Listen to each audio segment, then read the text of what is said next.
सवाल तो ये है कि 84 जन्मों में ऊंचे से ऊंच मर्तबा पाने वाली आत्मा राम वाली आत्मा के बाद कौन है? जो जन्म जन्मांतर ऊंच मर्तबा पाए, जन्म जन्मांतर सुख में रहे।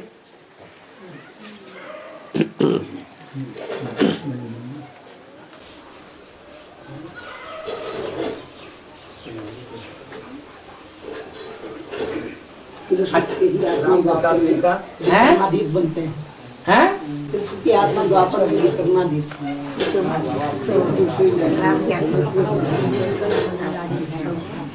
और बूढ़ा आदमी बात तो सही कह रहा है, लेकिन किस आधार पर वो नहीं बता पा रहा।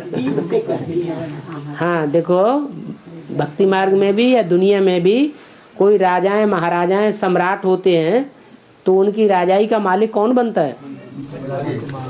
उनके बच्चे, उनका बड़ा बच्चा, उसका बड़ा भाई बनता है क्या? नहीं। छोटा भाई बनता है?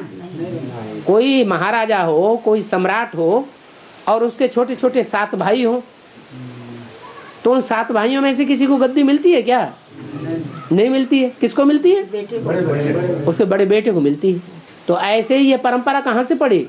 संगम युग परंपरा पड़ी। संगम युग में राम वाली आत्मा का जो डायरेक्ट बच्चा बनता है, ये जो अष्टदेव हैं वो तो जैसे भाई हो गए। क्या हो गए? ये तो भाई हो गए। ये उतना ऊंच मर्तबा नहीं पाने के हकदार हैं। ऊंच मर्तबा राम वाली आत्मा के बाद कौन पाने का हकदार है? कृष्ण वाली आत्मा ऊंच मर्तबा पाने के हकदार है। लक्ष्मी भी नहीं, लक्ष्मी भी असिस्टेंट है। क्या? असिस्टेंट टू नारायण है।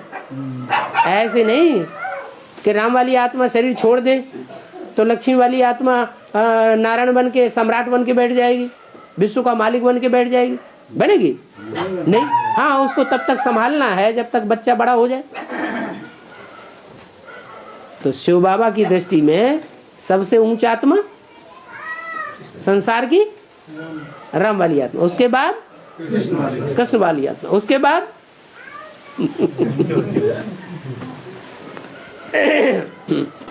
उसी तरह से उनका पाठ भी खुलेगा द्वापर से। है उनका जो पाठ जो होगा द्वापर में खुला ना, राजा विक्रमादित्य खुला ना। पहला पहला बड़ा राजा कौन बना? राजा विक्रमादित्य। भले उसका गुरु राम वाली आत्मा बनती रहे, उसको नाक पकड़ के चलाती रहे, लेकिन मर्तबा किसका ऊंचा हुआ? बच्चे का मर्तबा ऊंचा है।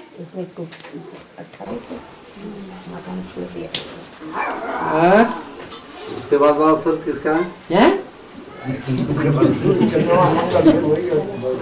दुनिया में देखो, आज की दुनिया में, आज की हिस्ट्री में देखो, ऊंचे से ऊंचे मर्तबे वाले महान ते महान कौन कौन हुए हैं?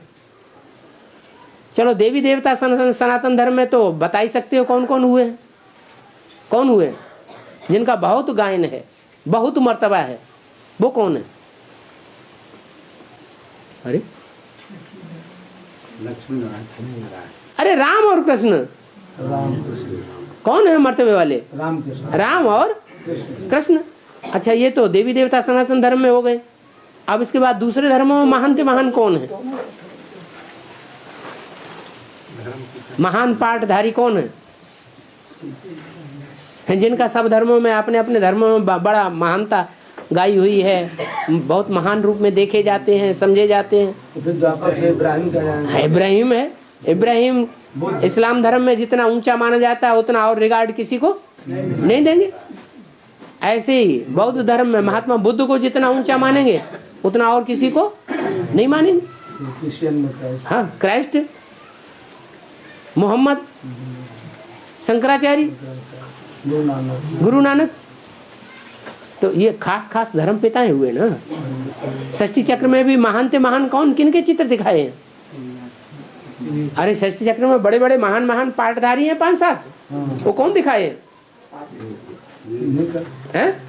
इन्हीं को दिखाया गया। इन्हीं को दिखाया गया।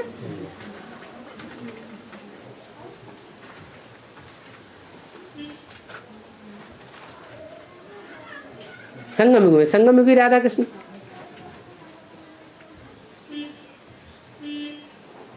सतयुग में सतयुगी राधा कृष्ण, त्रेता में राम सीता, द्वापर के आदि में इब्राहिम, बुद्ध, क्राइस्ट। तो 5-7 मुख्य मुख्य पाठधारियों की मैं जीवन कहानी बताता हूँ। कौन बताता है? शिव बाबा आते हैं, झाड़ का चित्र हो चाहे षष्ठी चक्र का चित्र हो, कितने जो महान है शिव बाबा की बुद्धि में जिनकी जीवन कहानी आके आके बताता है नंबरवार, वो ही 5-7 एक्टर्स हैं।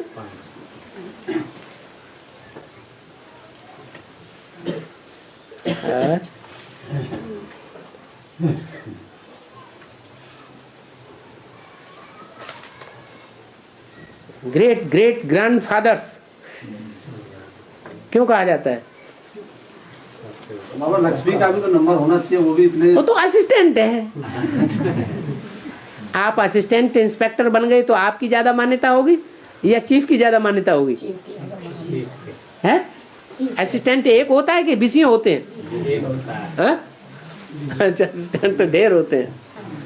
मुखिया तो एक होता है।